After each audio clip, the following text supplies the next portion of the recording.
Bagaimana caranya meyakinkan orang tua untuk memberi restu pada yang ingin menikah tapi kuliah?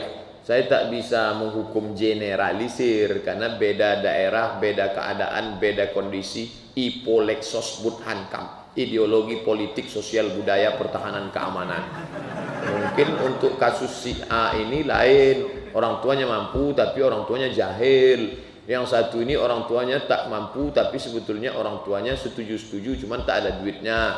Jadi tak bisa main pukul rata. Tengok dulu, ini harus 3 mata kita bicarakan. Kenapa orang tua ente? Saya Pak Ustadz sebetulnya bukan tak setuju. Setuju saya anak saya itu nikah. Duit saya pun ada. Apa tak tahu Ustadz saya ini orang kaya di kampung nih. Sawit saya sejauh mata memandang. Anak saya pun dialah satu-satunya. Terus Bapak kenapa tak setuju? Saya tak mau yang mau dia nikah ini orang Batak. Memangnya kenapa? Kami kan Jawa. Kami mas, masa langsung jadi tulang? Rupanya alasannya ini. Maka carilah nenek mama, carilah orang yang bisa. Cari siapa ustadz-ustadz yang di sini orang Jawa. Bawa ustadz tuh ngomong sama dia. Bawa ustadz itu. Ustadz orang Jawa, iya, calon mertua saya ini Jawa. Bisa Ustadz ngomong sama dia, biar saya ngomong. Assalamualaikum, pripun kabari apik? Wis perang dino ora teko kene. Wah. Ini sebetulnya calon menantu bapaknya orangnya. Wah, apik tenan niki, Pak. Aku nih wis perang dino koncone. Mendengar omongan itu luluh hati dia. Kata dia Batak-Batak lah kata dia. Ente pun belajarlah sikit-sikit. Insya Allah dimudahkan Allah. Kalau dia tak dapat banyak yang lain. Bunga bukan setangkai, kumbang bukan seekor. Nanti kita cari. Masalah dapat itu ragu saya. Teman saya ada ikut asuransi, tiap bulan bayar premi 300.000, diwajibkan membayar 4 tahun. Keuntungan yang didapat fasilitas kesehatan ditanggung oleh perusahaan, jangka waktu 12 tahun, tapi hanya membayar 4 tahun awal saja. Duit bisa diambil setelah 12 tahun dengan besaran tidak bertambah, tidak berkurang. 48 bulan, 300.000, 14.400.000. Teman saya hanya ingin mendapatkan keuntungan fasilitas kesehatan saja. Apakah termasuk riba Pak Ustaz? 3 pendapat kata Syekh Ali Jum'ah. Yang pertama, haram karena ada unsur horror gambling. Yang kedua, boleh karena ada unsur ta'awun tolong menolong. Yang ketiga, lihat dulu perusahaan profit atau non profit. Begitu dalam fatwa muasirah, fatwa kontemporer Syekh Ali Jum'ah, mufti Mesir. Pilihlah antara 3 fatwa itu. Tapi saya condong kepada yang haram, yang melarang. Da'ma yaribuka ila ma la yaribuka. Tinggalkan yang meragukanmu kepada yang tak meragukan. Cuman biasanya jamaah ini nanya sesudah dia daftar, ini yang jadi masalah. Dia cuman mau nyari legalisir aja. Kalau mau bertanya itu sebelum berbuat, bukan sesudah. Saya punya teman dekat, awalnya kami semua hanya berteman, tapi sekarang dia malah berpacaran dengan temannya non-muslim. Sejak itu dia malah terjerumus ke hal yang menyimpang Pak Ustaz. Kami sebagai teman pun sudah berusaha menasihati dengan cara lembut, tapi tak juga dia tinggalkan. Kami bagaimana tak risih melihatnya. Mohon jawaban Pak Ustaz. Pertama, kalian berkumpul yang ngaji-ngaji itu, duduk dia, yakinkan dia, embargo dia. Oh, makin kami tinggalkan makin akrab dia dengan kafir. Pak Ustaz, dekati lagi. Macam main layang-layang. Jangan diulur terlalu jauh, nanti dia tersangkut. Jangan ditarik terlalu dekat sampai dia putus. Oleh sebab itu, berbagai macam cara. Lewat bapaknya, cakap siapa yang dia dengar? Emaknya, lewat emaknya. Subsidi orang tuanya diputus. Bapak mensubsidi anak ini. Iya, kalau ente tetap berhubungan dengan si kafir ini, putus APBD bulan ini. Orang kan biasanya takut. Oh, dia mandiri, beasiswanya dapat, dia rajin kerja. Berbagai macam cara. Yang penting selamatkan dia. Banyak orang yang menyelamatkan saudara takut ditabrak truk di tepi jalan raya, tapi tak banyak yang mau menyelamatkan, mau diraih oleh orang kafir. Gak apa-apalah Pak Ustadz, dia kan laki-laki, perempuan itu yang kafir. Laki-laki dekat dengan perempuan kafir, murtad gara-gara cinta. Siapa namanya? Tak boleh sebut. Tapi orangnya ada. Murtad gara-gara cinta. Nauzubillah. Jangan kalian dekati orang kafir. Lan tarda ankal yahudu walan nasara. Mereka tak pernah puas. Sampai kapan? Hatta tattabi'a millatahum. Sampai kalian ikut agama mereka. Nauzubillah. Apa pendapat Ustaz tentang Ustaz Salafi mentahzir Ustaz Adi Hidayat? Tak ada yang aneh. Jangankan Ustaz Adi Hidayat, sedangkan Syekh Qardawi katanya anjing. Iskatul Kalbil Awi, Yusuf bin Abdullah Al-Qardawi. Bukunya ada? Ada sama saya download. Qardawi anjing menggonggong. Syekh Yusuf Qardawi dianjingkannya. Apalagi Adi Hidayat. Saya ini entah babi, entah apa kata dia. Dia cuek aja. Dia yang berdosa, amal dia pindah ke saya. Kenapa Ustaz berhenti dari FB? Saya diam, tak balas. Jamaah, saya tengok kesetanan. Maka saya tutup FB itu. Saya tengok pertentangan sudah sengit. Balas dari sini, balas dari sini, balas. Saya khawatir ada orang yang baru tobat. Tengoknya FB saya, ternyata orang ngaji itu kelahi aja isinya. Akhirnya saya tutup FB itu. Sekarang pindah ke fanpage. Ustaz, mengapa para ustaz salafi mengkafirkan Asy'ariyah? Asy'ari mentakwil. Mereka tak boleh mentakwil. Mesti dipahami sebagaimana teks. Yadullah fawqa aydihim. Tangan Allah di atas tangan mereka. Asy'ari tak mau. Karena kata dia kalau tangan Allah di tangan mereka berarti tangan Allah sama dengan tangan manusia. Maka Asy'ari mentakwil. Ditakwilkannya makna tangan Allah itu artinya kuasa Allah. Mereka tak mau, tak boleh mentakwil-takwil. Kalau ente mentakwil berarti ente menghilangkan sifat. Maka ditulisnya lah di dalam bukunya Asy'ari sesat. Siapa yang nulis? Abdul Qadir Jawas. Dalam bukunya berat atas manhaj salaf. Kata dia, maka saya tulis di buku 37 masalah populer bahwa sahabat Nabi mentakwil, Imam Malik mentakwil. Sebelum Imam Malik, Abdullah bin Abbas mentakwil, Imam Bukhari mentakwil. Baca buku 37 masalah populer dalam pembahasan tentang memahami ayat-ayat mutasyabihat. Saya tunjukkan sahabat mentakwil, Imam mazhab mentakwil. Takwil bukanlah Asy'ari, tapi Asy'ari merumuskan takwil. Sebelum Asy'ari, takwil sudah ada. Apa betul Imam Asy'ari ini manhajnya sesat sehingga diponis oleh Ustaz Salafi? Cuma pernah saya baca kalau Imam Asy'ari menurut mereka sudah kembali ke manhaj salaf ketika berumur 40 tahun. Ketika berumur 40 tahun dia kembali ke Ahlus Sunnah dari Mu'tazilah. Selama 40 tahun dia Mu'tazilah, dibukanya jubahnya. Sejak hari ini sebagaimana jubahku ini lepas, begitulah aku lepas dari Mu'tazilah. Lalu kemudian dia mentakwil. Jazakallah khair Ustaz wa iyyakum. Nanti kalau disebut orang jazakumullah khair, semoga Allah membalasmu kebaikan, balasannya wa iyyakum. Ini enggak jazakallah. Pula sebenarnya jazakallah. Wa iyyakum. Wa iyyakum artinya you too, kamu juga. Wa angjo. Sampean podo. Kalau rumah yang dibeli untuk anaknya tapi nama menantu, apakah wajib dibalik nama istri Pak Ustaz? Rumah itu dibeli mertua. Misalnya saya punya mertua. Mertua saya membelikan rumah untuk anak dia, istri saya. Tapi pinjam nama menantu, pakai nama saya. Apakah wajib dibalik nama istri Pak Ustaz? Pakai nama asli.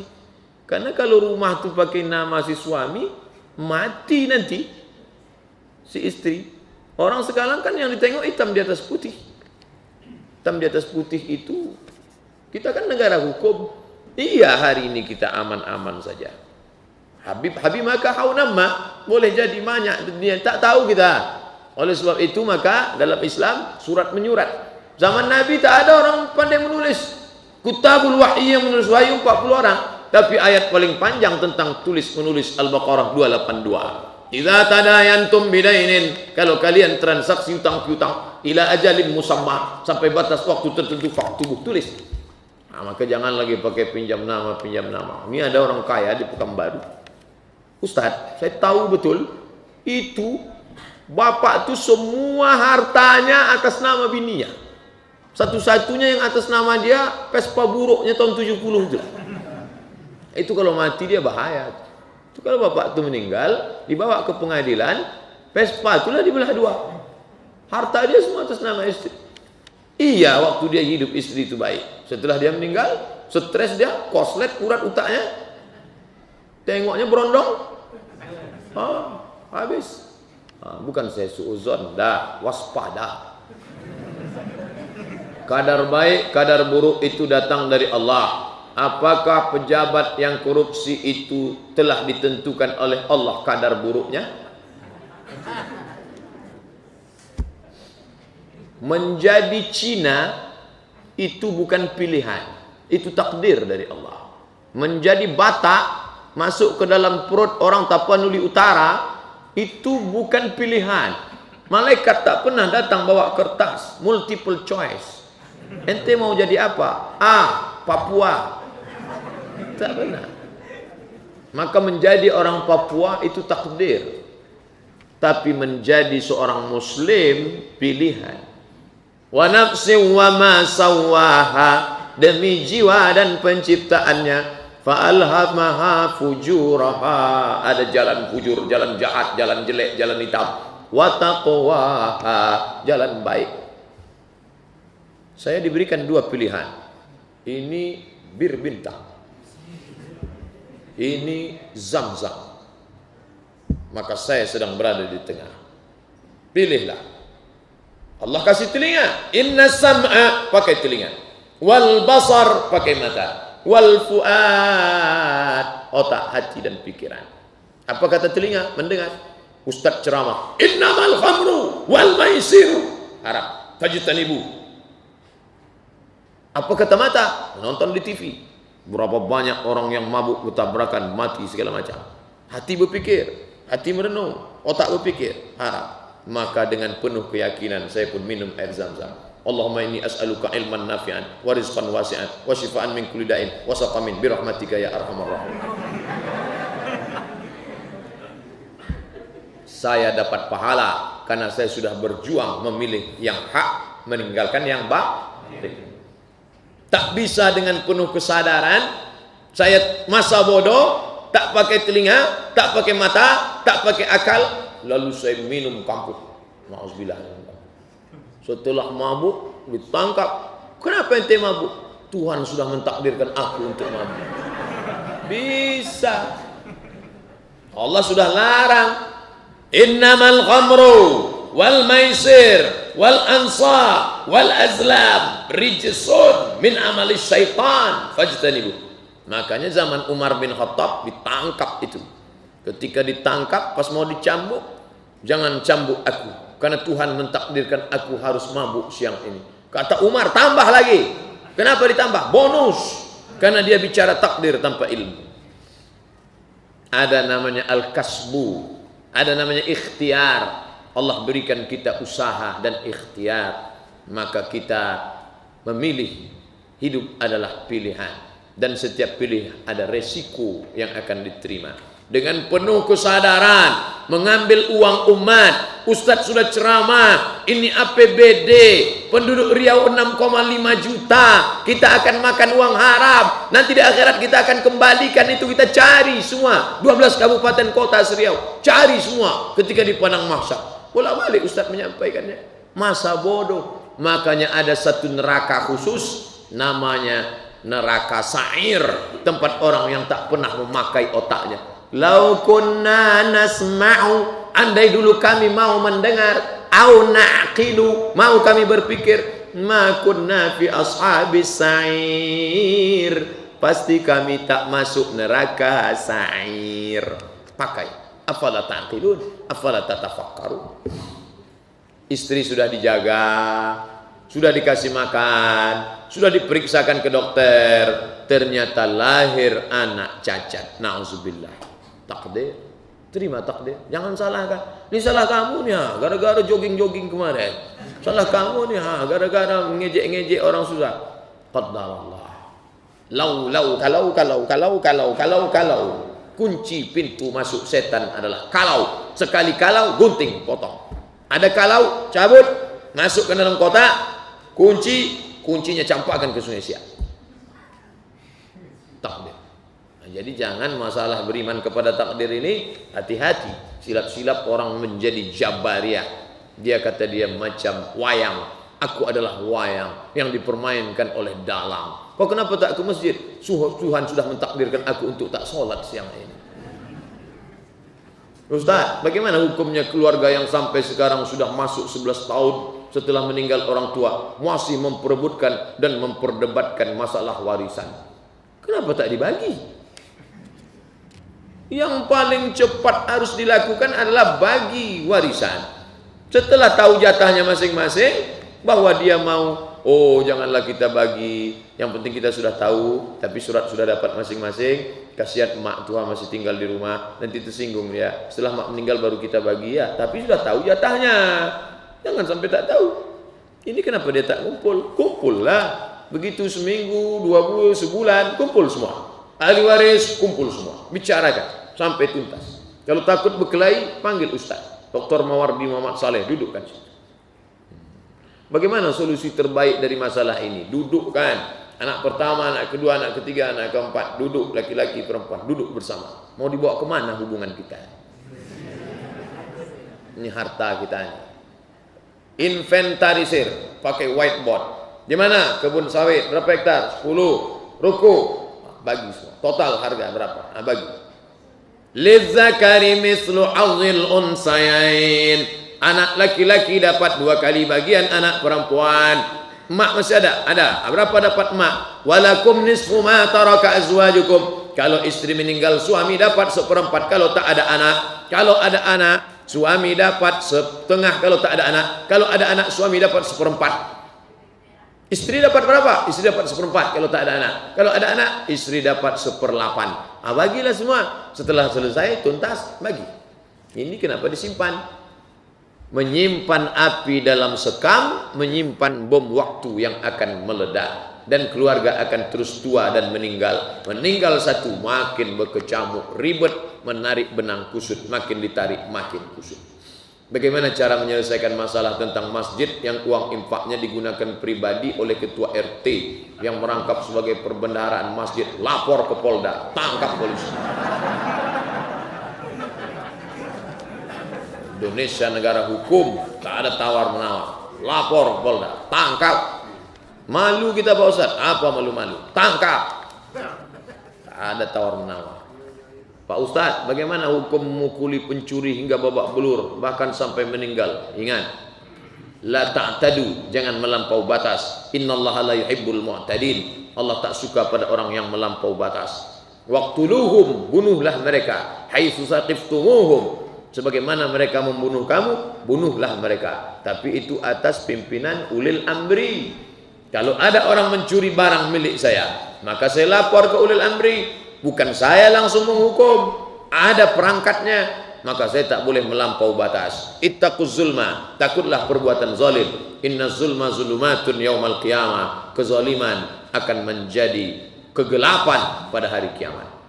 Ada pula tulisan I love UAS.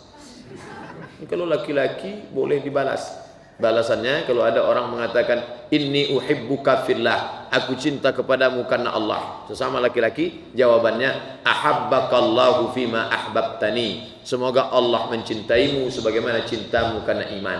Tapi kalau perempuan, na'udzubillah. Tolong bacakan, jelaskan doa tentang terhindar dari fitnah Dajjal sebelum salam. Fil alamina innaka hamidum majid. Cukup. Tapi yang paling bagus tambah. Allahumma inni a'udzubika min azabi jahannam. Allahumma ighfir li ma qaddamtu wa ma akhartu wa ma asraftu wa ma a'lantu wa ma asraftu wa ma anta a'lamu bihi minni antal muqaddim wa antal muakhir. La ilaha illa anta subhanaka inni kuntu minadh zalimin. Sebelum salam tambah 4. Allahumma inni a'udzubika min azabi jahannam wa min azabil qabri wa min fitnatil mahya wal mamat wa min syarri fitnatil masiihid dajjal. Jauhkan aku dari Dajjal. Dajjal itu apa Pak Ustaz? Al-Masih Dajjal. Kenapa ada masih di pangkalnya? Karena dia mirip macam Al-Masih. Berarti dia bukan raksasa, bukan nenek gergasi. Jangan bayangkan dia macam Hulk, celananya robek-robek. Nah, dia manusia macam Isa. Nabi melihat rambutnya basah macam Nabi Isa. Tapi dia dajjal. Baik kata dia, buruk. Buruk kata dia baik. Tapi banyak orang tertipu. Bagaimana supaya kita tak tertipu? Lakukan 3. Hafal 10 ayat di pangkal Al-Kahfi. Baca Al-Kahfi malam Jumat. Sebelum salam baca 4. Nanti andai dia datang, Allah jaga kita sehingga kita bisa terpelihara. Jangankan Dajjal yang asli, cucu Dajjal sekarang datang banyak yang terpukau. Ahok itu cucu Dajjal. Banyak orang terpukau. Tuh. Saya bertanya tentang istri yang hamil, begitu banyak larangan, tak boleh sembelih hewan, bunuh binatang. Apakah ada hadisnya? Tak ada hadisnya. La haula wala quwata illa billah. Kalau sampai kita yakini gara-gara itu, maka ada kekuatan selain kekuatan Allah. Kalau sampai kita yakini gara-gara batu ponari masuk ke air ini, berarti ada kekuatan di batu ponari. Berarti rusak akidah. Begitu juga ini. Gara-gara engkau ini kemarin lah maka begini. Hukum sebab akibat. Di mana Allah? Berarti Tuhan tak ada. Tak ada Tuhan. Tak ada Allah Subhanahu Wa Taala. Rusak akidahnya. Itulah menyebabkan dia terjerumus dalam keadaan musyrik. Musyrik artinya menduakan Allah. Ada kuasa lain selain kuasa Allah. Kalau dipotong ini akan begini. Kalau dibulat ulat akan begini. Bahwa kita tak boleh bunuh binatang ya. Tak boleh kita menyiksa binatang. Tapi gara-gara itu terjadi perkara ini, itu tak betul. Rusak akidahnya kepada Allah Subhanahu Wa Taala. Ustaz, bolehkah keuangan diatur oleh istri? Baguslah. Pandai istrinya manajemen. Diberikan urusan belanja, makan, pakai, tempat tinggal, pendidikan, perhatian. Dia mengatur. Tapi bukan semuanya dia mengatur. Kalau dia semua mengatur, itu ikatan suami takut istri. Apakah kalau geram marah melihat pemerintah Jokowi lambat menangani kasus Ahok, kalau kita geram adalah perbuatan setan?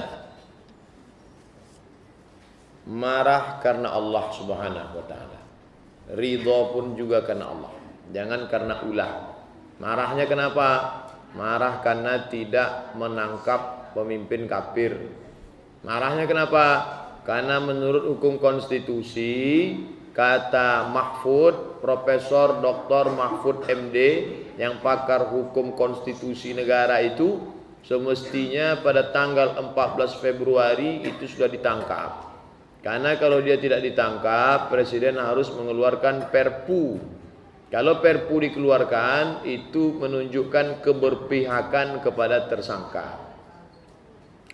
Masuk masjid saat azan, bolehkah langsung sholat sunat? Tunggu selesai azan. Dalilnya, jawab seruan azan, tutup dengan Allahumma rabba hazid da'wati tammati sampai habis. Halat lahu syafaati, dia mendapatkan syafaat di hari kiamat. Kata Ustadz, kalau ada orang Islam, Ustadz yang mendukung berarti kosong agamanya. Apa boleh kita berdoa agar Ahok dapat hidayah masuk Islam? Boleh. Dalilnya apa? Nabi berdoa, Allahumma hdi qaumi fa innahum la ya'lamun.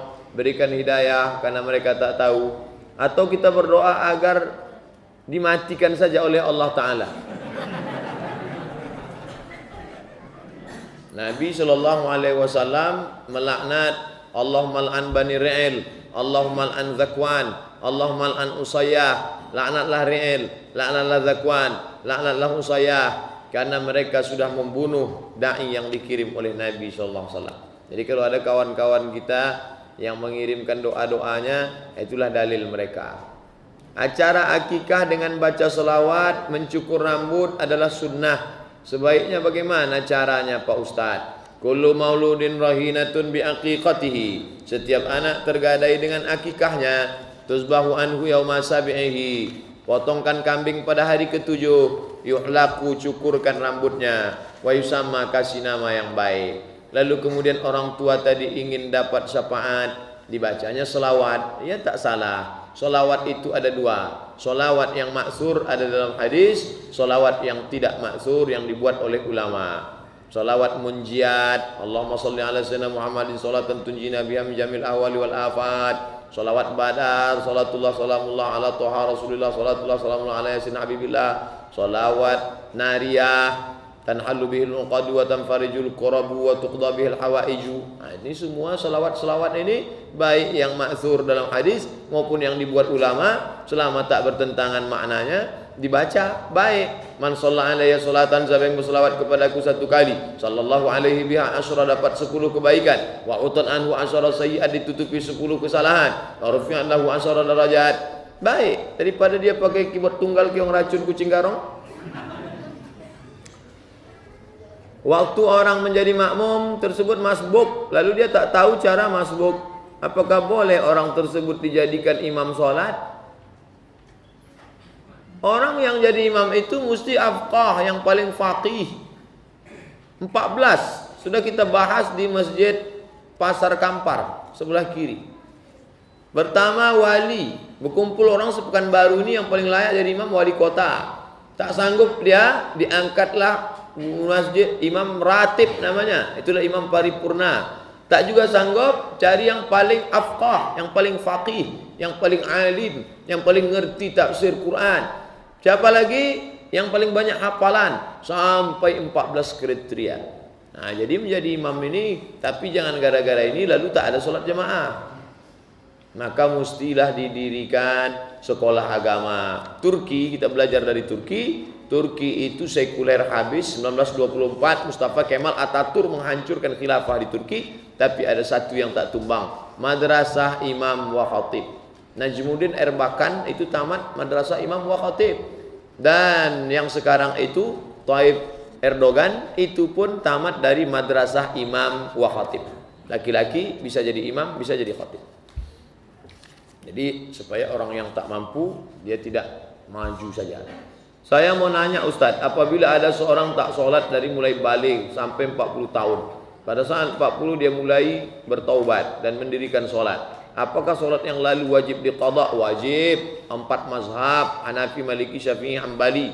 Kalau kami mau cari tulisannya di internet Pak Ustadz, tulis di google.com, tidak Somat Maroko lagi, tidak. Apa kami tulis? Qadha Sarwat, QADHA Sarwat. Sarwat itu Ustadz Sarwat, tamat dari Lipia. Dia banyak mengkaji hukum. Itu disebutkannya 4. Ustadz ngopi dari situ? Enggak. Saya ambil dari Al-Fiqhul Islami wa Adillatuh, bahasa Arab. Tapi kalau jamaah buka buku itu dia tak paham, mau cari tulisan bahasa Indonesia, cari tulisan Ustadz Sarwat.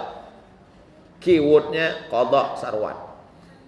Pertanyaan kedua, apabila kita saat berjamaah jauh di atas kapal, perjalanan jauh, bagaimana cara melaksanakan sholat 5 waktu Pak Ustaz? Ambil sajadah, kalau lantai kapal tu ini kain, terpal segala macam, cari mana arah kiblat. Untuk di awal tu saja, sana kiblatnya, uruskan shaf, sholat. Kalau bisa berjamaah, jamaah. Allahu Akbar. Qasar, jamak takdim. Zuhur dengan asar. Zuhur 2 rakaat, asar 2 rakaat. Awal itu saja arah kiblat. Bahwa soal ketika kita sholat kapalnya bergerak, itu tak masalah. Di awal itu saja mengarah kiblat. Allahu Akbar. Baca buku Ayah ditulis oleh Irfan Hamka. Ketika Ayah Hamka dengan anaknya Irfan berangkat haji, kapal dari pelabuhan Tanjung Priok. Dari Tanjung Priok kapal berhenti di pelabuhan Padang, Teluk Bayur. Sampai di Teluk Bayur, ketika sudah mau mendekat di tengah laut, mereka mau sholat, ada satu pegawai yang melarang. Tak boleh sholat di kapal. Disitulah Buya Hamka marah.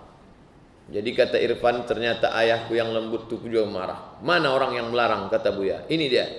Apa ang kurang aja, ama ang kurang aja, datuk nini ang kurang aja. Coba baca Buya. Memang asli itu yang keluar dari Hamka. Karena melarang sholat di atas kapal. Nah, jadi tentang sholat di atas kapal ini Buya Hamka waktu pergi haji sholat di atas kapal. Sebelum Ustadz Abdul Somad pulang dari Maroko, Ustadz di IKMI dan MDI anti baca selawat pakai Sayyidina. Tapi sekarang mereka tak anti lagi. Siapa sebenarnya Zakir Naik? Jauh betul.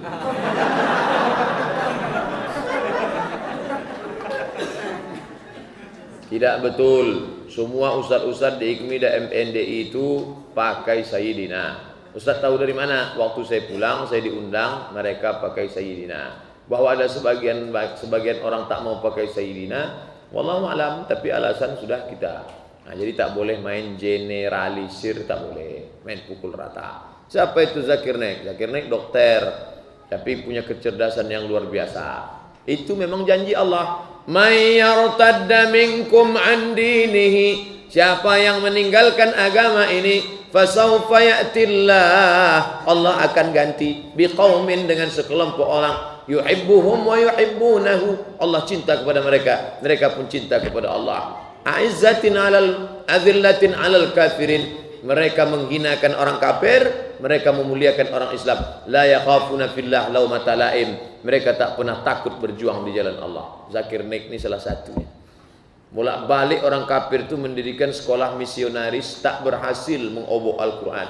Orang Islam tak pernah mendirikan, muncul saja Ahmad Dedat. Meninggal Ahmad Dedat, muncul Zakir Naik. Sebelum Ahmad Dedat, Rahmatullah Al-Hindi yang menulis kitab Izharul Haq.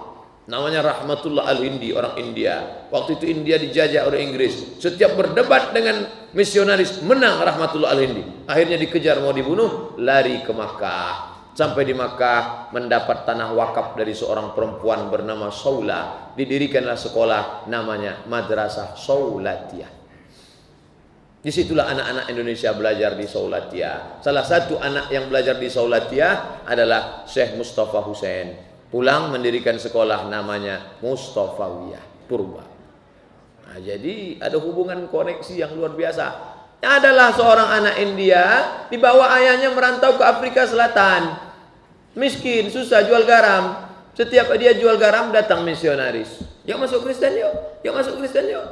Akhirnya anak tadi dibukanya lemari bapaknya, dapatnya buku Izharul Haq. Ditulis Rahmatullah Al-Hindi, dibacanya buku itu, dihafalnya, dia menjadi pendebat luar biasa. Itulah dia Ahmad Dedat. Ahmad Dedat terinspirasi itu membaca kitab Rahmatullah Al-Hindi. Al-Hindi artinya orang India. Orang India ini cerdas luar biasa. Ahli hadis yang mendapat Nobel penghargaan, menulis S3 dari Cambridge University London, Inggris. Dia adalah MM A'zami, Mustafa Muhammad Mustafa A'zami. Itu pun orang India. Orang India ini luar biasa. Cuman dia tak bisa bilang ta, semuanya T, everything too real. Saya mendengar dari teman saya Salafi, kata dia Rasul dulu tak pernah mengangkat tangan ketika berdoa setelah salat fardu. Hanya ketika salat sunnah baru mengangkat tangan. Ikhtilaf tentang masalah ini, tentang dalil umum dan dalil khusus. Mereka katanya tak mau kalau tidak ada dalil khusus. Maunya dalil khusus, dalil umum tak mau. Sedangkan kita pakai dalil umum. Kenapa Ustaz berdoa angkat tangan? Dalil umum. Mana dalil umumnya? Innallaha hayyun karimun, Allah itu mulia. Yastahi, Allah malu ketika menengok hamba itu mengangkat tangan lalu turun dalam keadaan kosong. Itu dalil umum. Mana lagi? Ud'u rabbakum tadarru'an wa khufyah, berdoalah kepada Allah dengan cara yang santun. Gimana cara santun berdoa? Angkat tanganlah santun. Tolonglah ya Allah. Kalau ada orang meletakkan di atas pahanya, itu artinya ya Allah kasihlah, kau kasih tak kasih tak apa-apa. Santun angkatlah. Dalil umum. Jadi orang yang ini katanya tak mau. Saya hanya mau dalil khusus. Mana dalil khusus? Nanti kalau begini dia dibalikkan orang. Ente di Makkah salat tahajud 30 malam kan di Masjidil Haram? Iya. Mana dalil khusus? Nah, dibalikkan orang nanti. 30 malam salat tahajud di Masjidil Haram. Pernah tak Nabi buat 30 malam? Mana pernah? Di malam-malam ujung doa khatam Quran, salat tarawih. Baca, imam baca doa khatam Quran. Pernah tak Nabi buat? Mana pernah? Nah, ini jadi bisa dibalikkan. Saya tak paham yang terbalik-balik ini Pak Ustaz. Mohon maaf Ustaz, agak panjang. Saya seorang pemuda, insya Allah tahun ini menikah. Akan tapi masih belum mendapatkan restu 100% dari ibu saya. Beliau ingin agar saya menunda niat nikah. Karena beliau ingin saya bisa memperbaiki rumah kami dulu. Berhubung saya belum punya cukup rezeki untuk memperbaiki, saya selalu mencoba meyakinkan bahwasanya ketika nanti sudah menikah, pasti rezeki saya bakalan jauh lebih baik. Saya yakin itu akan bagaimana menurut Ustaz, apa yang mesti saya lakukan? Saya tak bisa menjawab karena spesifik, keluarga berapa orang, ibunya, ayahnya, apakah ada abang, apakah adik. Nah, jadi dipahamkanlah orang tua itu, aku menikah dulu mak, ini daripada berzina, godaan luar biasa. Orang tua itu kalau dia paham tentang godaan anak sekarang, dia lebih pentingkan anak itu menikah daripada bangun rumah. Karena untuk apa dia bangunkan rumah, anaknya berzina. Langsung ke saya di Masjid Ar-Rahman tuh, Ustaz, anak saya minta nikah, tapi saya tahan. Kenapa ibu tahan? Saya mau mereka memiliki kepribadian, rumah pribadi, mobil pribadi. Saya tak mengatakan haram, makruh, mubah, enggak. Saya tanya, mereka keluar setiap Sabtu malam Ahad. Ya, ibu mau nanggung dosanya? Mana ada dosa? Orang makan mie ayam aja kok. Makan mie ayam dari mana? Setiap Sabtu malam Ahad dia buat dosa terus. Mau nanggung dosanya? Saya tak mengatakan kalau dia nikah. Jawab pertanyaan saya, mau nanggung dosanya? Habis itu saya pun pergi. Tadi nikahnya entah tidak, Allah Allah. Apa hukumnya Pak Ustadz kalau menyamakan hadis palsu untuk motivasi beramal? Tak bisa. Hadis palsu untuk motivasi beramal tidak bisa. Hadis dhaif bisa. Apa beda hadis dhaif sama hadis palsu? Hadis dhaif itu hadis, ada sanadnya, ada matannya, hanya saja tak cukup syarat hadis sahih. Kalau hadis palsu tidak sahih sama sekali, tidak hadis sama sekali. Al-bazinjan sifaun min kulli da', terong obat dari segala macam penyakit. Itu bukan hadis sama sekali, maka tak bisa pakai. Siapa yang membuat? Tukang jual terong, biar laku. Rezeki kita itu dijemput apa dicari Pak Ustaz? Dijemput sama dicari sama. Kau mau kemana? Aku mau menjemput si Anu. Kau kemana? Aku mau mencari si Anu. Bedanya menjemput sudah tahu tempatnya, mencari belum tahu tempatnya. Kata ulama salaf, rezeki itu lebih tahu tempat kita daripada kita mengetahui tempat dia. Tahu dia tempat kita, tapi kita mesti berusaha. Sebagaimana Allah menyuruh Hajar berusaha, sebagaimana Allah menyuruh Ibrahim berusaha, sebagaimana Allah menyuruh Muhammad sallallahu alaihi wasallam berusaha. Berusahalah. Setelah itu tawakal kepada Allah. Berapa banyak yang tak diduga datang, berapa banyak yang diduga hilang. Ini iman. Rezeki yang kita jadikan sedekah atau infak yang kita niatkan untuk almarhum orang tua kita, sampai pahalanya Pak Ustaz? Sampai. Mana dalilnya? Saat sahabat Nabi sayang betul sama emaknya.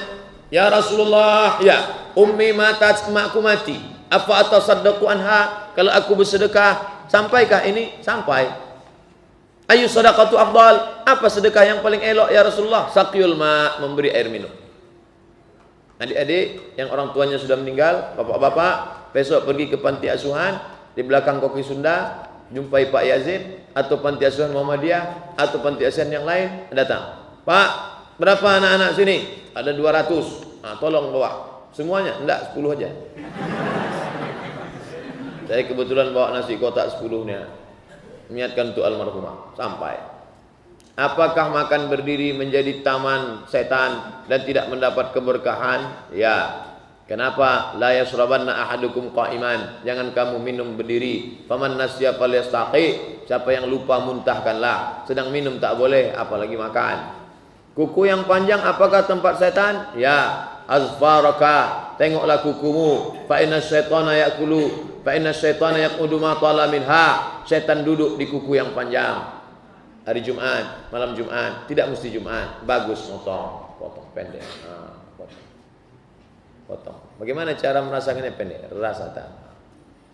Ini sudahlah kuku panjang, dipasanglah kutek hitam. Di atas black henna, di bawah black daki. Enak bakwannya Bu ya, enak gitu. Bayangkan ini tak lalu. Kalau sholat jamaah ikut rukuk rakaat pertama tapi tak sempat membaca Fatihah, apakah diganti nanti? Enggak. Masuk ke dalam masjid, imam pas rukuk, Allah, ikut langsung. Tapi takbiratul ihram dulu. Allahu Akbar, langsung takbir intiqal. Allahu Akbar. Dapat satu rakaat itu Pak Ustaz? Dapat. Fatihahnya mana? Al-imamu junnah, imam penanggung jawab. Qiraatul imam, qiraatul makmum. Bacaan imam menjadi penanggung jawab bacaan makmum. Bagaimana cara menasihati orang tua kita untuk berhenti berobat ke dukun? Bagaimana cara menyuruh orang tua melaksanakan sholat tanpa terlihat mengajari? Kasih dia buku, kasih dia MP3, kasih dia video, downloadkan, tontonkan, berdoa. Cakapkan ke orang yang cakapnya didengar oleh telinga dia, nenek mama, keluarga, pakcik, makcik. Tak juga berubah, tunggu aja dia mati.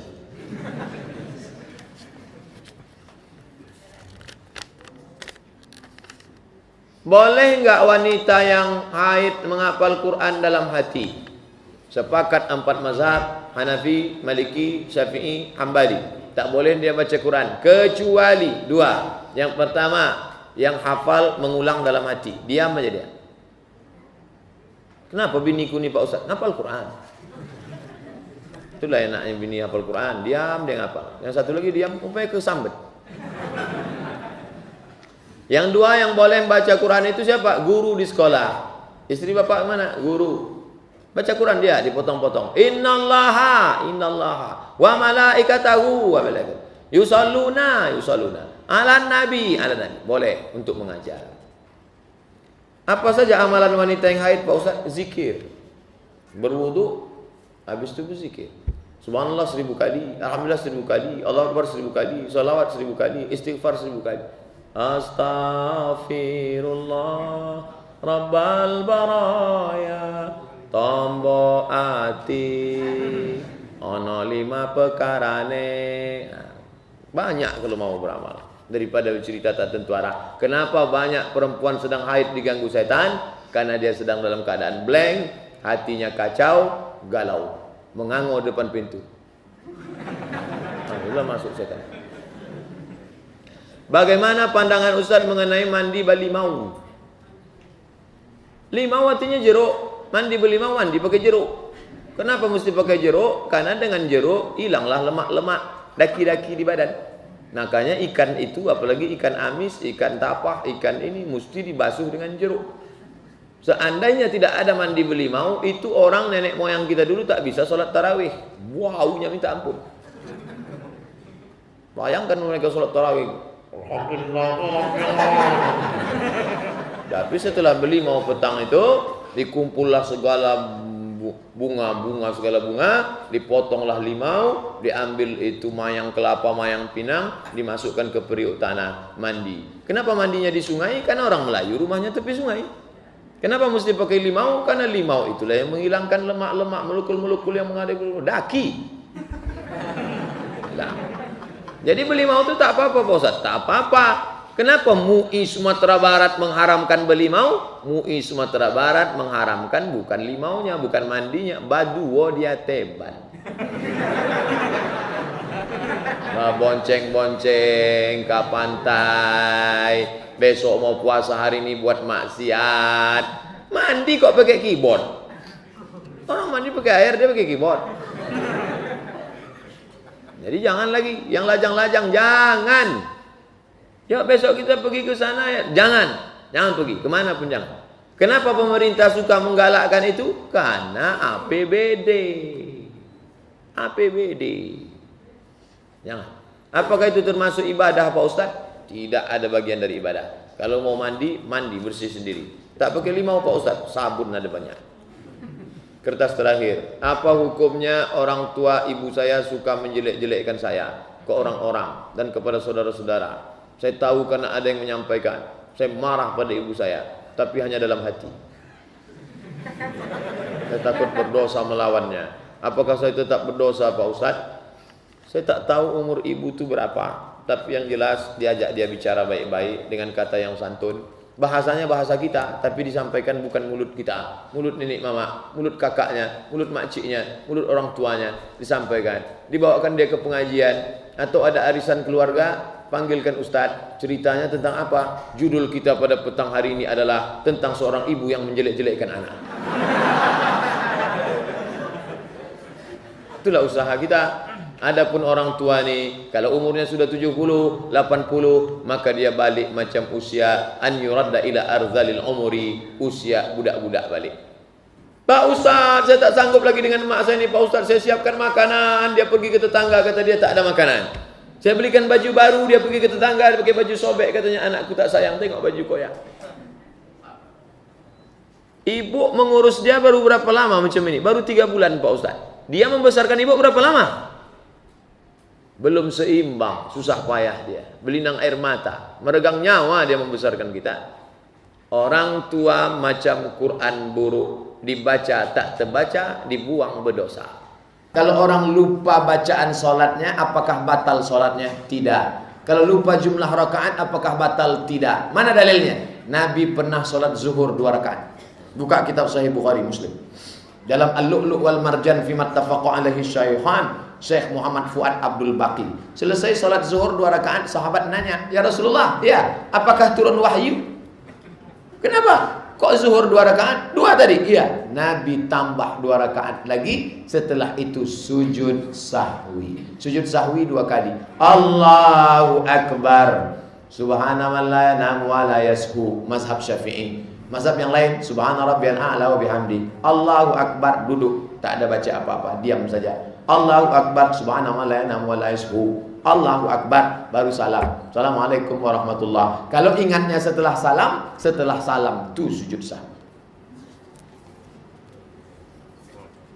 Makalah ni.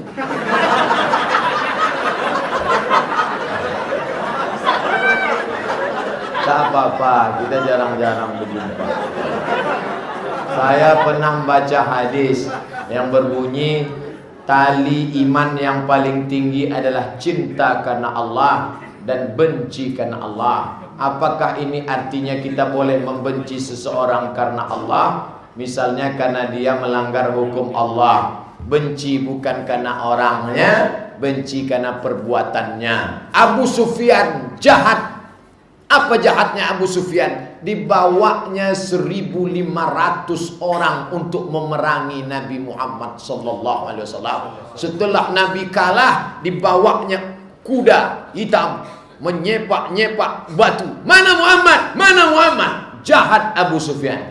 Tapi ketika dia masuk Islam tahun 8, Nabi bawa 10.000 pasukan. Apa kata Nabi? Man dakhala baita Abi Sufyan fahuwa amin. Siapa yang masuk ke rumah Abu Sufyan aman, tak diganggu.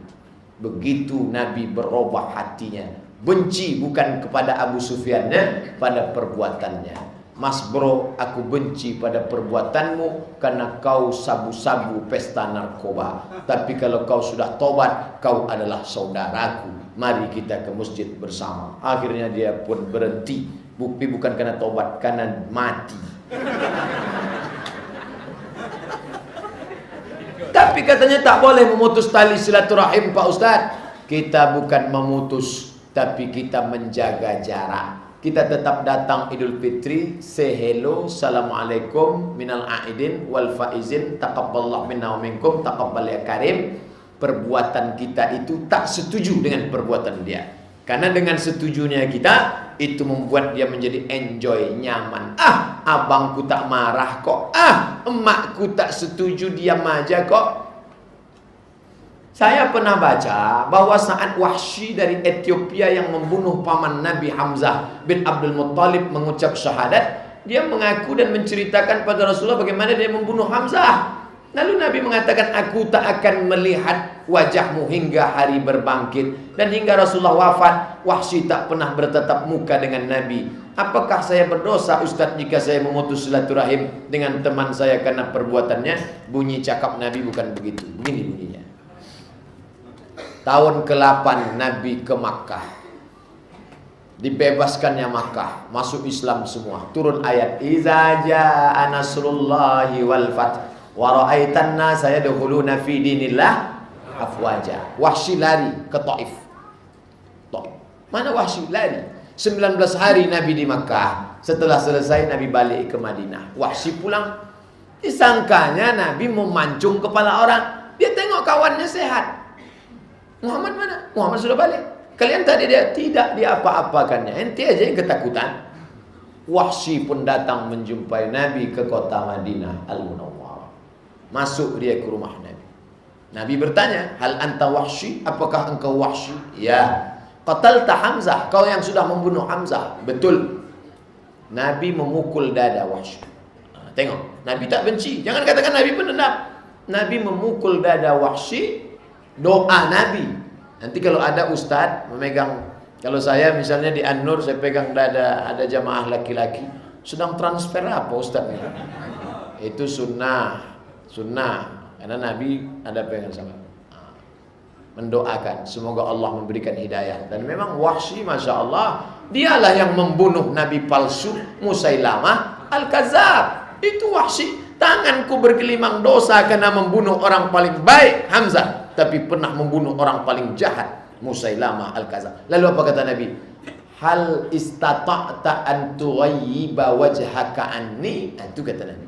Apakah bisa kau sembunyikan wajahmu dariku? Bukan Nabi benci pada dia, karena kalau nampaknya wajah Wahsy, ingat dia Hamzah. Itu dia tak benci. Jadi pahami dia dengan baik. Jangan katakan dendam. Ini tak bisa jadi dalil. Saya sudah maafkan tetangga saya itu Pak Ustaz. Kenapa kau tak datang ke rumahnya? Mau muntah saya nengok mukanya. Oh, tak bisa. Ini kasusnya berbeda. Jangan jadikan ini kias. Jika pakaian kotor jatuh ke dalam sumur, tenggelam, tak bisa dikeluarkan, apakah air sumur tersebut menjadi tak suci? Walaupun warna, rasa dan bau air sumur itu tak berubah, tidak najis. Airnya tetap air mutlak, suci mensucikan. Kenapa? Karena sumurnya dalam lebih 2 kulah. 2 kulah itu berapa? 60 cm ke atas, 60 cm ke samping. Ma balaghal kullataini la yunjis. Kalau sampai 2 kulah, maka dia tak berubah menjadi najis. Apalagi warnanya, baunya, rasanya. Tapi sekarang jarang. Andai terjadi begitu di sumur kita, kita kuras, kita cari, masukkan galah, masukkan tim SWAT ke dalam, tak juga dapat. Apa boleh buat? Warnanya tak berubah, baunya tak berubah, rasanya tak berubah. Air itu suci. Yang kotor itu, ini mesin cuci. Mesin cuci tak sampai 2 kulah. Airnya suci, masuk air suci, masuk celana anak kencing, bercampur baju koko, bercampur kain, mau dipakai sholat, mukena ibu pun bancur, masukkan deterjen, langsung kipas-kipas, jemur. Kenapa tak kau bilas? Ini tertulis, sekali kucek tanpa bilas. Tengok, ini tidak islami. Makanya setelah keringkan, setelah kering ganti dengan air baru, bilas 3 kali. Saya pernah dengar penceramah di TV yang mengutip Imam Al-Ghazali. Al-Ghazali meninggal 505. Nama kitabnya Ihya Ulumuddin, ulama besar. Namanya Abu Hamid Al-Ghazali. Dia berkata, khusyuk dalam sholat itu sangat susah, sehingga paling tidak saat takbir pertama membaca niat kita bisa khusyuk.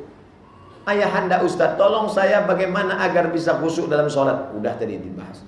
Saya tak ingin menjadi golongan orang yang merugi. Betul. Bagaimana dalam takbir khusyuk? Qasad, ta'arad, ta'ayin. Sholatnya sholat apa? Sholat maghrib. Berapa rakaat? 3 rakaat. Jadi imam apa jadi makmum? Jadi makmum. Allahu Akbar.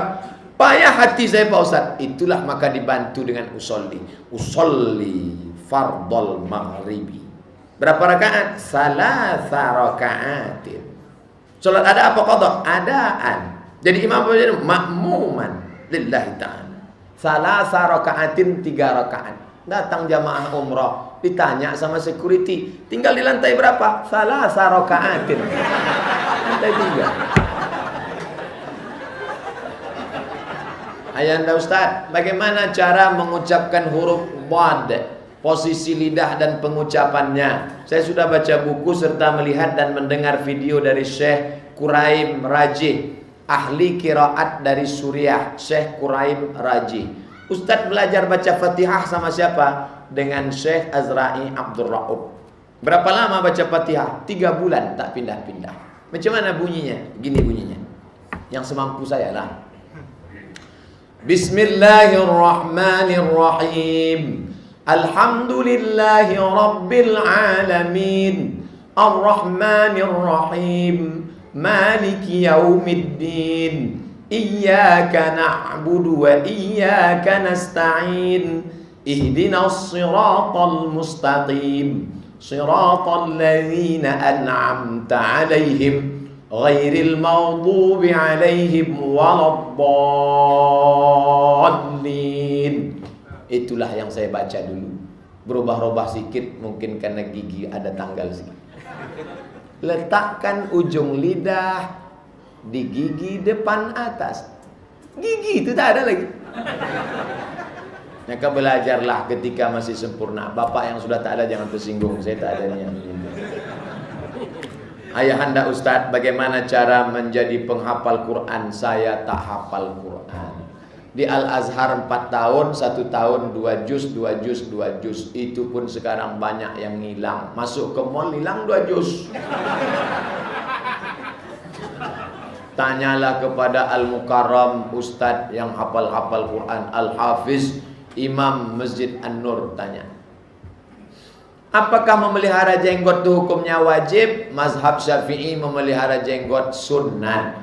Sunat lawannya makruh. Kalau memelihara jenggot sunat, maka mencukurnya tidak haram, sekedar makruh. Adik-adik, bapak-bapak yang sudah berjenggot, jagalah, bagus. Ustadz, kenapa tak Ustadz panjangkan? Ini kalau panjang tajam macam tusuk sate bus. Tapi ada yang berjenggot ganteng-ganteng, bagus, silakan bapak.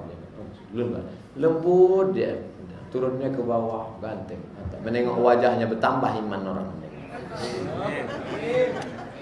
Sebagai Muslim Indonesia yang beraliran Sunni, bagaimana saya mencikapi Syiah? Mohon penjelasan Ustaz. La tusalli khalfa rafidhi, jangan kau salat di belakang Syiah, kata Imam Syafi'i.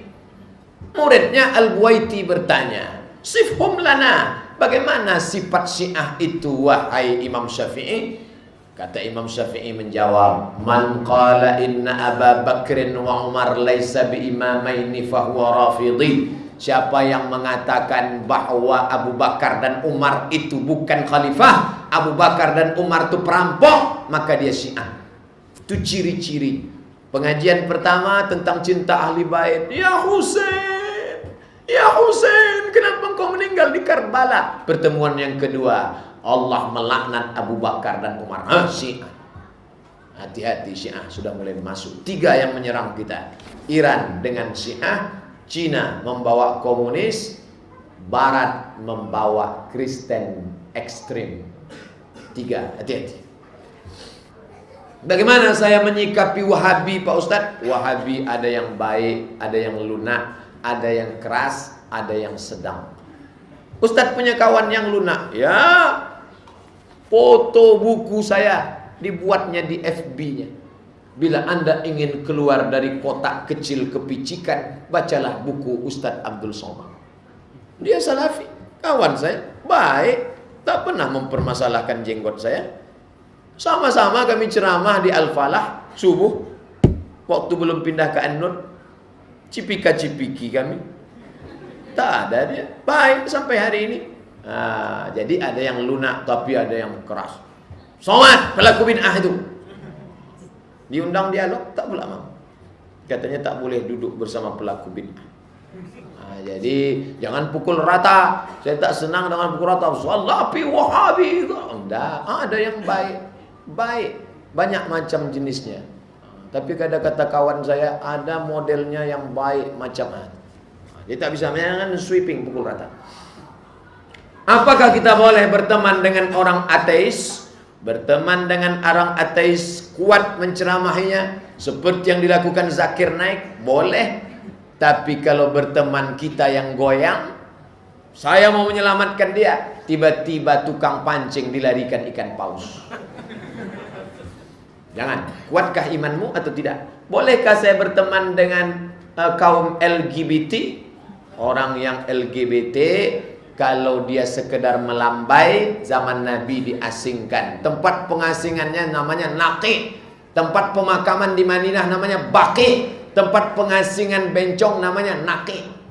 Beda titik, bawah Baqi, atas Naqi. Lokalisasi bencong. Bencong tak boleh hidup di tengah kita. Tapi sekarang iklan-iklan bencong luar biasa. Bang Saleh di tengah Upin dan Ipin.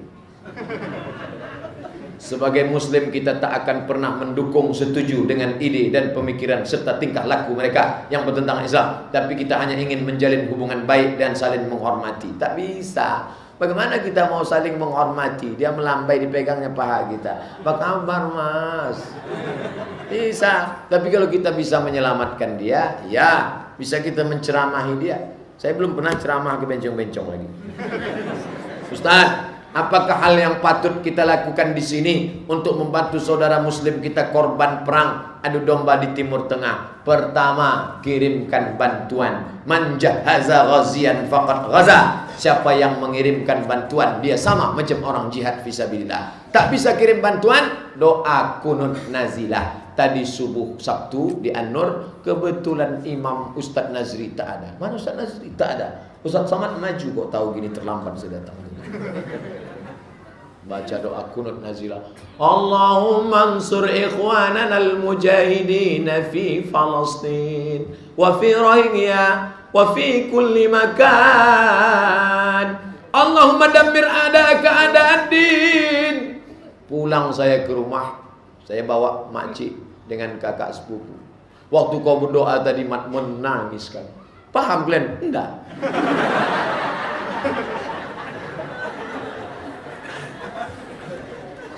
Jadilah. Doa. Makanya tak pernah saya lupakan dalam khutbah Jumat. Allahumma ansur Islam wal muslimin. Amin. Wa dammir a'da'aka a'da'ad-din. Amin. Allahumma farriq jam'ahum wa shattid shamlahum wal anhum la'nan tawila. Amin. Kata jamaah. Kenapa kalian kuat tadi? Saya tengok Ustaz kuat, kami kuat pula. Sebagai seorang muslim di Indonesia, negara Islam mana yang dapat kita percaya? 1. Arab Saudi dengan aliansinya. 2. Turki. 3. Iran dan Suriah. 4. Mesir. Iran dan Suriah tak bisa kita percaya karena Iran Syiah Rafidah, sedangkan Suriah Syiah Nusairiyah dibantu oleh Vladimir Putin. Mesir tak bisa karena Al-Sisi menggulingkan Morsi yang jelas-jelas partai Islam. Yang bisa dipercaya Turki dengan Saudi Arabia dan aliansinya. Turki nomor 1, Saudi Arabia. Apa pendapat Ustaz tentang Ustaz Quraisy Shihab? Banyak orang berkata beliau Syiah. Bagaimana tentang buku tafsirnya Al-Misbah? Sudah dibahas oleh Dr. Afrizal Nur. Dulu banyak orang nanya saya tentang tafsir Misbah. Saya mohon maaf Pak, saya tak paham Misbah, tak pernah saya baca. Saya baca tafsir Ibnu Katsir, tafsir Jalalain, tafsir Al-Qurtubi. Maka kalau mau ini Dr. Afrizal sudah dibahas di Masjid Al-Falah, tuntas putus tentang pengaruh-pengaruh. Dia tidak Syiah, tapi dia masuk dalam At-Taqrib Bainal Mazahib, dialog Sunni Syiah. Ini mesti dijelaskan. Ada ulama-ulama yang masuk ke dalam tapi keluar.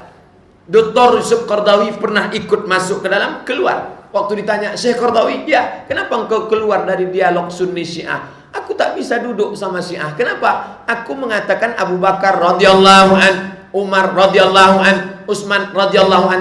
Tiba-tiba dia mengatakan Abu Bakar laknatullah alaih. Kira-kira kalau kita duduk dekat, Al-Khalifatul Awal Abu Bakrin Siddiq radhiyallahu an, kawan kita di sebelah laknatullahi alaih. Bisa tak kita duduk sama-sama dia? Untung tak kutepuk kan muncungnya. Enak aja dia bilang laknatullahi alaih. Itu membuat Syekh Qardawi tak bisa duduk bersama dengan Syiah. Kenapa mereka bisa duduk bersama? Punya yayasan, bantu. Punya pesantren, bantu. Diberangkatkan. Luar biasa dana syiahisasi. Luar biasa.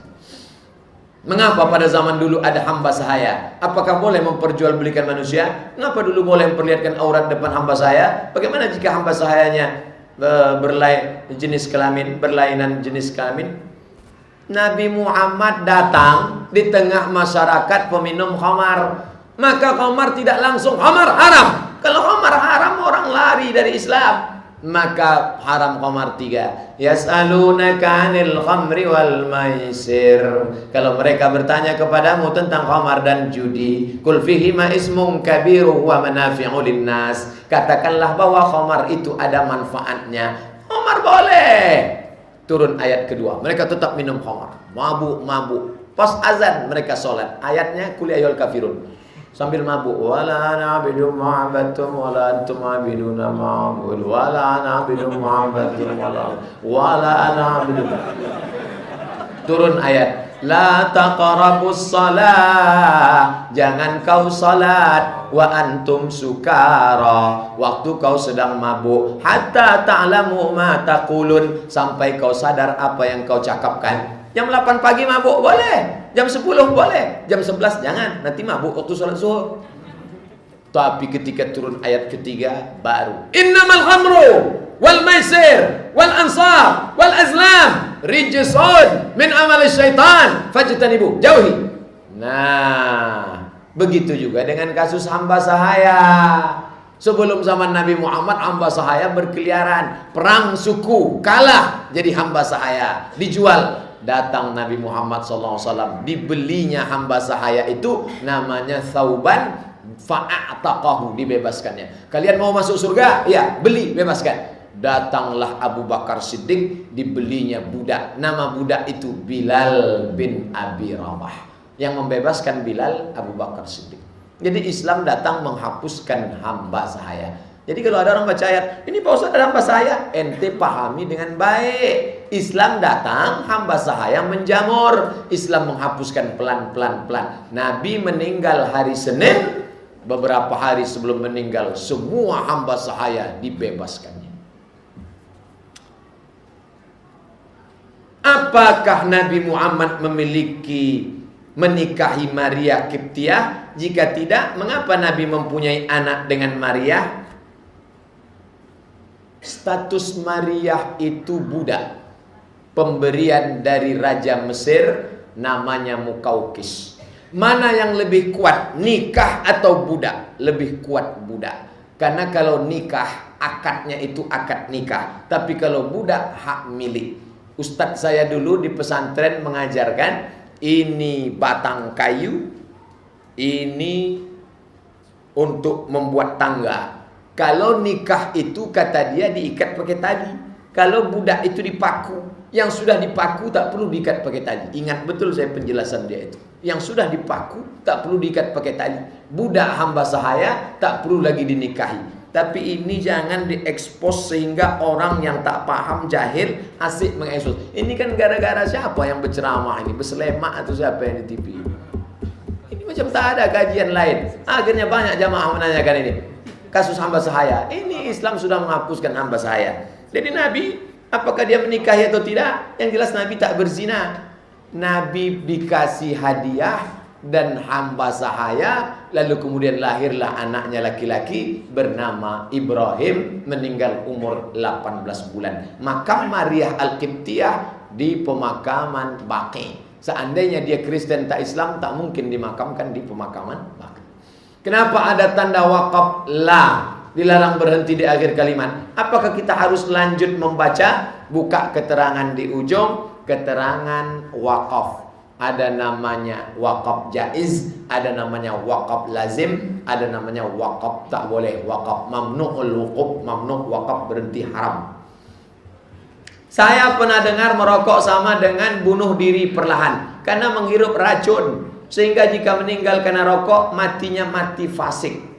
Hukum rokok menurut Muhammadiyah haram. Rokok menurut Mufti Nasr Farid Wasil Saudi Arabia haram. Rokok menurut Mufti Syekh Abdul Aziz bin Bas Saudi Arabia haram. Rokok menurut MUI haram bagi ibu hamil, menyusui, anak-anak dan orang sakit. Adapun orang yang sehat makruh. Ini perbedaan dua kelompok. Kenapa berbeda? Karena tak ada ayat menyebut tentang rokok. Ya ayyuhalladzina amanu jisamsu tadi. Karena tak ada ayat tentang rokok, ulama berijtihad. La tulqu bi aidikum ila tahlukah. Jangan kamu jerumuskan dirimu ke dalam kebinasaan. La darara wa la dirara. Jangan memudaratkan orang lain, jangan memudaratkan diri sendiri. Yang ini mengatakan haram, yang ini mengatakan makruh. Ustaz condong kemana? Saya tak merokok, saya condong kepada haram. Ustaz, saat ini banyak ulama-ulama besar yang berbeda pandangan mengenai masalah penting seperti penistaan agama. Bisa Ustaz beritahu kami ulama mana yang harus kami dengar? Ya ilaha illallah.